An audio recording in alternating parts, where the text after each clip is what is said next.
મેથીના લાડવાની આ રેસીપી જોઈને છે ને તમે પણ કહેવાના છો કે બસ હવે દર વખતે આ જ રીતે મેથીના લાડુ બનાવીશું. તો ચલો બનાવીએ એકદમ ઈઝી, પરફેક્ટ માપ સાથે, પરફેક્ટ રીત સાથે મેથીના લાડવા, એ પણ બિલકુલ કડવા ના લાગે એ રીતે.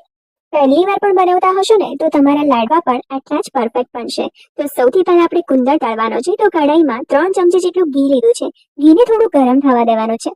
100 ગ્રામ જેટલો મેં અહીંયા ગુંદર લીધો છે. તે તળવા માટે સ્પેશિયલ આવતો હોય છે. તમને કોઈ પણ પ્રોવિઝન સ્ટોરમાં ઇઝીલી મળી જશે. ઘી થોડું ગરમ થાય ને એટલે 1-2 ગુંદરના પીસ એડ કરીને ચેક કરીશું. ગેસની ફ્લેમ મીડિયમ રાખવાની છે.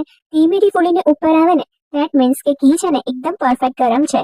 થોડું થોડું ગુંદર એડ કરતા જઈને એકદમ સરસ રીતે ફૂલી જાય ત્યાં સુધી આપણે એને તળી લેવાનું છે.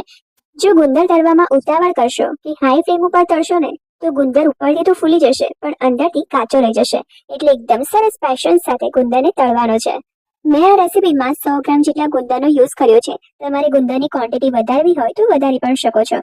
તો બધો જ ગુંદર થોડો થોડો કરીને 3 થી 4 વાર બેચમાં તળી લીધો છે. એને સાઈડમાં મૂકી દઈએ.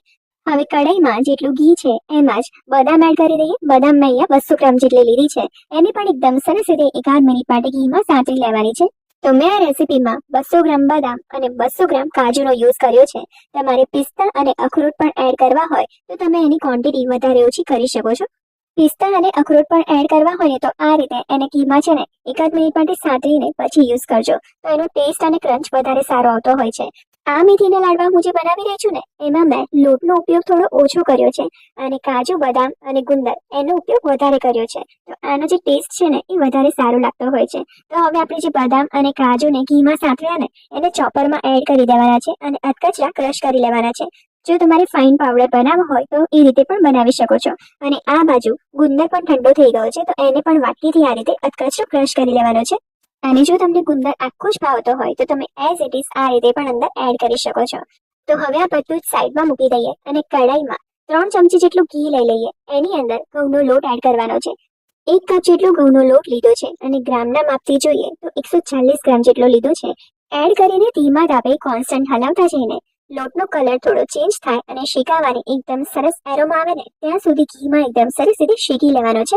તો આટલો લોટ શેકાતા છે ને 5 થી 6 મિનિટ જેટલો સમય લાગે છે. તો હવે છે ને લોટ ઓલમોસ્ટ શેકાવા આવ્યો છે. તો હવે છે ને આની અંદર આપણે એડ કરવાનું છે સૂકા કોપરાનું છીણ. તો મેં અહીંયા 100 ગ્રામ જેટલું સૂકા કોપરાનું છીણ રેડી કરીને રાખ્યું છે એ અંદર એડ કરી દઈએ.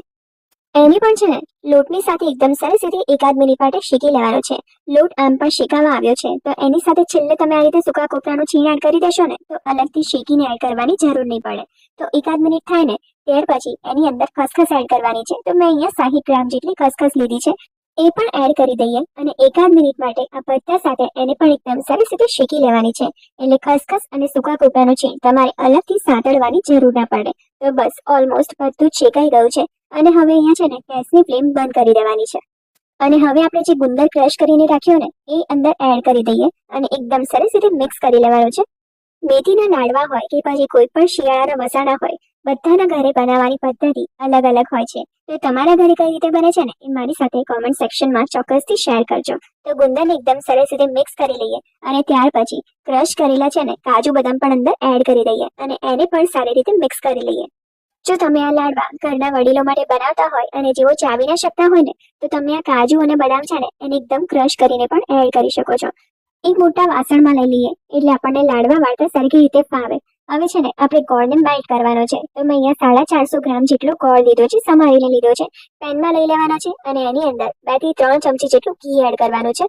ગેસની ફ્લેમ મીડિયમ કરી દેવાની છે અને કોન્સ્ટન્ટ હલાવતા જઈને આ ગોળને છે ને આપણે ખાલી મેલ્ટ જ કરવાનો છે. તો આ રેસીપીમાં મેં 450 ગ્રામ ગોળનો યુઝ કર્યો છે. જો તમને થોડું વધારે ગોળ પણ ભાવતું હોય તો તમે 500 ગ્રામ જેટલા ગોળનો પણ યુઝ કરી શકો છો. આ રીતે ચમચાથી ગાંઠા ભાંગતા જઈને ગોળને એકદમ સરસ રીતે મેલ્ટ કરી લેવાનો છે. અહીંયા ધ્યાન રાખવાનું છે ગોળ મેલ્ટ થઈ જાય ત્યાર પછી આપણે એને ઓવરકુક નથી કરવાનો. ગોળ જેવો મેલ્ટ થઈ જાય ને તરત જ બનાવેલા મિશ્રણમાં એડ કરી દેવાનો છે. બધું જ એકદમ સરસ રીતે મિક્સ કરી લેવાનું છે અને હવે 5 થી 6 મિનિટ માટે આ થોડું ઠંડુ થાય ને એટલી રાહ જોવાની છે. એટલે એકદમ ઠંડુ પણ નથી કરવાનું, થોડું ગરમ હોવું જોઈએ. તો આ રીતે મિશ્રણ થોડું ઠંડુ થઈ જાય ત્યાર પછી એમાં મેથીનો પાવડર એડ કરીએ ને તો એકદમ કડવાશ નહીં લાગે.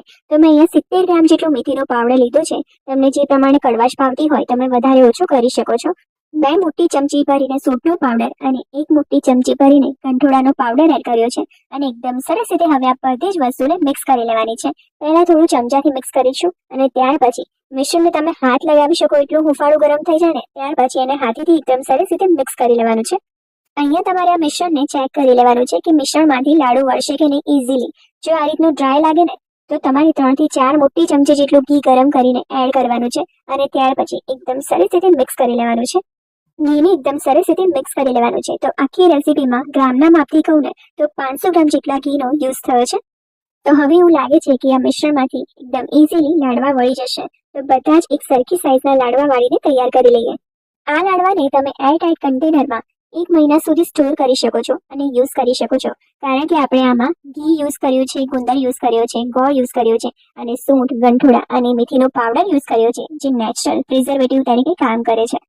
તો આ મેથીના લાડવાની રેસીપી તમને કેવી લાગી મને કોમેન્ટ સેક્શનમાં ચોક્કસથી જણાવજો. અને હા, જો તમે બનાવો ને આ રેસીપીને ફોલો કરીને તો એને પણ ફીડબેક મારી સાથે કોમેન્ટ સેક્શનમાં ચોક્કસથી શેર કરજો. તો રેસીપીને ટ્રાય કરજો, સેવ અને શેર કરજો અને હા, મારી ચેનલને ફોલો કરવાનું બિલકુલ ન ભૂલતા.